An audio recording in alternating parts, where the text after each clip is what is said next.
Bapak Ibu, saudara-saudara sekalian, marilah kita bersama-sama siapkan batin kita, berkontak lebih dahulu dengan Bapa di sorga, dengan Tuhan Allah. Kemudian kita membacakan kitab suci, membacakan firman-Nya dan merenungkannya. Marilah berdoa. Dalam nama Bapa dan Putra dan Roh Kudus. Amin. Bapa dalam sorga, malam ini kami semua bergembira ria karena Tuhan Yesus datang ke dunia ini untuk menyelamatkan kami sekalian. Kami percaya pada kasih-Mu ya Allah.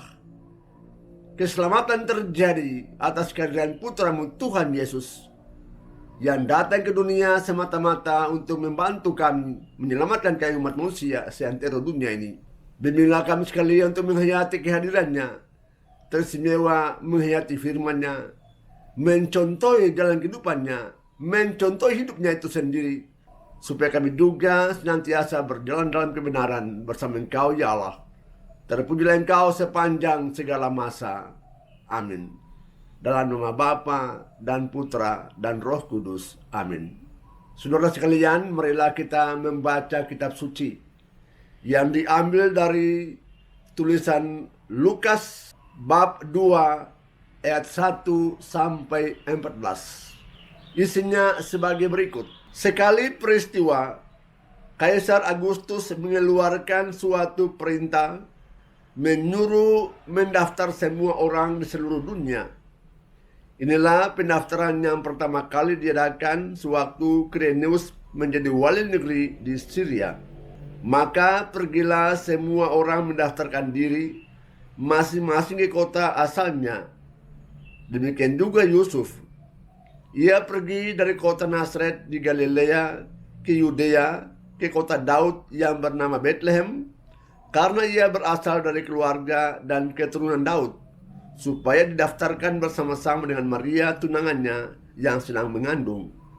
Ketika mereka berada di Bethlehem, tibalah saatnya bagi Maria untuk bersalin, dan ia melahirkan seorang anak laki-laki, anaknya yang sulung. Lalu dibungkusnya anak itu dengan lampin dan dibaringkannya dalam palungan, karena tidak ada tempat bagi mereka di rumah penginapan. Di daerah itu ada gembala-gembala yang tinggal di padang menjaga kawanan ternak mereka pada waktu malam. Tiba-tiba berdirilah seorang malaikat Tuhan di depan mereka, sehingga mereka sangat ketakutan.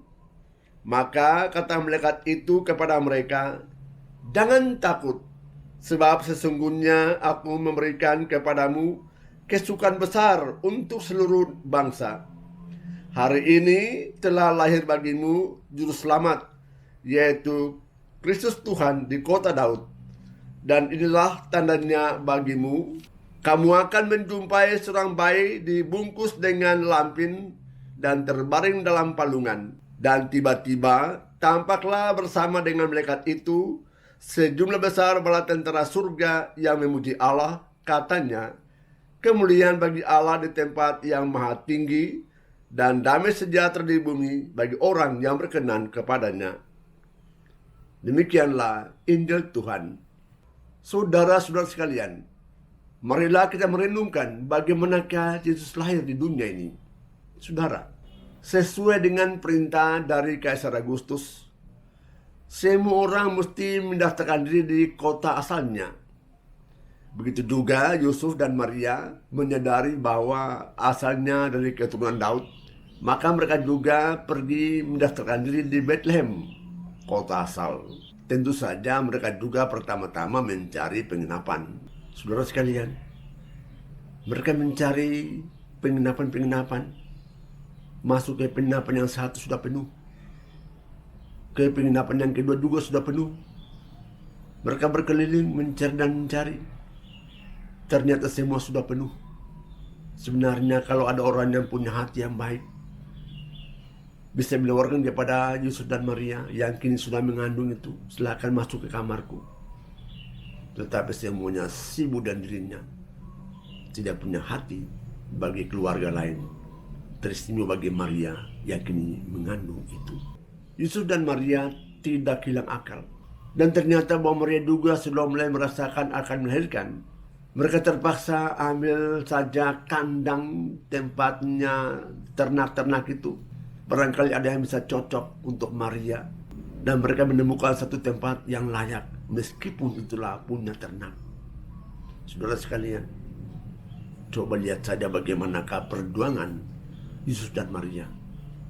Tanpa pikir panjang lebar, mereka pilih tempat itu sebagai pembaringan bagi Maria. Menarik bahwa keduanya tidak bertengkar. Yusuf tidak keberatan kepada Maria. Maria juga tidak memprotes Yusuf. Mereka saling menerima. Mereka saling berdialog. Karena persaingan, pertengkaran, percekcokan tak ada artinya untuk keduanya ini. Yang mau menjadi orang tua, penyelamat dunia. Yang mau menjadi orang tua untuk dia yang Tuhan utus demi kepentingan dunia. Mereka diam saling meneguhkan satu sama lain. Apa sebab? Mereka tahu misi mereka menjadi bapa dan mama untuk penyelamat ini. Tetapi juga karena Yesus datang ke dunia untuk satu misi tertentu demi dunia ini. Mereka tahu bahwa Yesus datang ke dunia ini semata-mata mau menegakkan damai kepada manusia. Ingatlah seruan dari para malaikat Allah. Kemuliaan bagi Allah di tempat yang maha tinggi. Dan damai sejahtera di bumi bagi orang yang berkenan kepadanya. Kemuliaan bagi Allah di tempat yang maha tinggi. Dan damai di bumi kepada orang yang berkenan kepadanya. Saudara sekalian, para malaikat sudah menunjukkan bahwa damai mesti terjadi di dunia ini. Dan misi itu juga dibawakan Yesus kepada manusia. Tuhan mau manusia mestinya berdamai satu sama lain. Jangan saling menindas. Jangan saling menekan. Jangan. Karena itu hanya menimbulkan perpecahan. Karena ada kebencian pada hati manusia lain. Damai sejahtera mesti hidup pada hati manusia. Dan manusia mesti memperjuangkan damai itu demi kebahagiaan bersama sebagai anak-anak ciptaan Tuhan Allah. Bukan cuma itu, Tuhan juga mau manusia saling mencintai. Dan itu juga mau diperjuangkan Yesus dan kehidupannya, supaya manusia saling mencintai. Kalau saling berantakan, saling menghancurkan, itu punya senjata iblis yang menghancurkan manusia. Dan iblis tidak mau manusia tumbuh dalam kebenaran, saling mengasihi, tapi juga kasih kepada Tuhan Allah. Orang tuanya tahu bahwa Yesus datang ke dunia ini semata-mata memperjuangkan kasih itu, supaya damai terjadi satu dengan lain. Yang ketiga ialah orang tua tahu bahwa Yesus juga datang ke dunia ini untuk menegaskan tentang hidup yang rendah hati.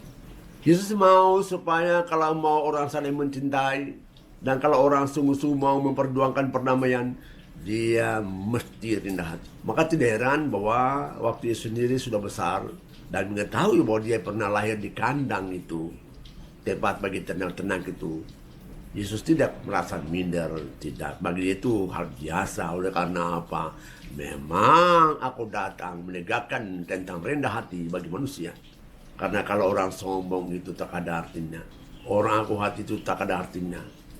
Karena hanya menimbulkan percekcokan antara manusia satu sama lain.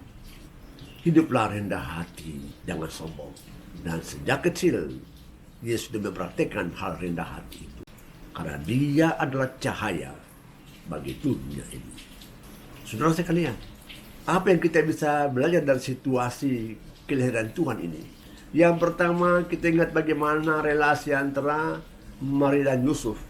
Pada waktu mereka bertemu dengan halangan-halangan, bahkan sampai datang ke kandang itu, mereka berdua tidak saling menuduh.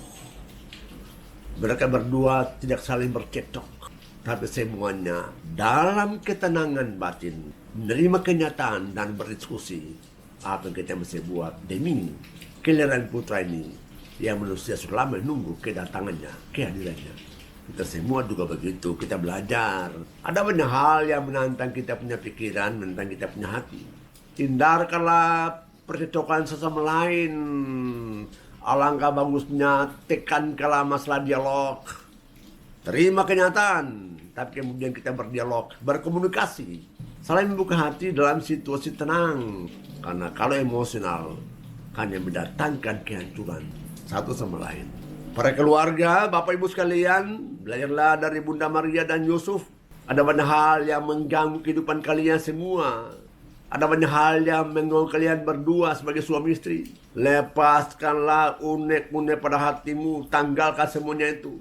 Ciptakanlah rasa sayang, rasa kepedulian sesama lain. Untuk kemudian menyampaikan hatimu apa yang terbaik untuk kepentingan bersama-sama. Yang kedua, kembangkanlah damai pada hatimu. Ingatlah perjuangan Tuhan Yesus. Dia mau damai terjadi dalam hubungan satu sama lain. Kita juga mestinya menciptakan damai di hati kita. Lepaskanlah amarahmu yang tak ada gunanya. Ingat perjuangan Tuhan Yesus. Yang ketiga, hendaklah engkau juga perjuangkan cinta kasih satu sama lain. Dia adalah sesamamu. Dia adalah saudaramu. Oleh karena itu, kasihlah dia seperti kau mencintai dirimu sendiri. Meskipun dia bukanlah keluargamu, dia bukanlah saudaramu, dia orang lain sama sekali. Tapi jangan lupa, dia juga butuh perhatian. Dia juga butuh dihargai, dikasih. Dan tugas kita ialah sama seperti Yesus, menanamkan kasih kepada orang lain.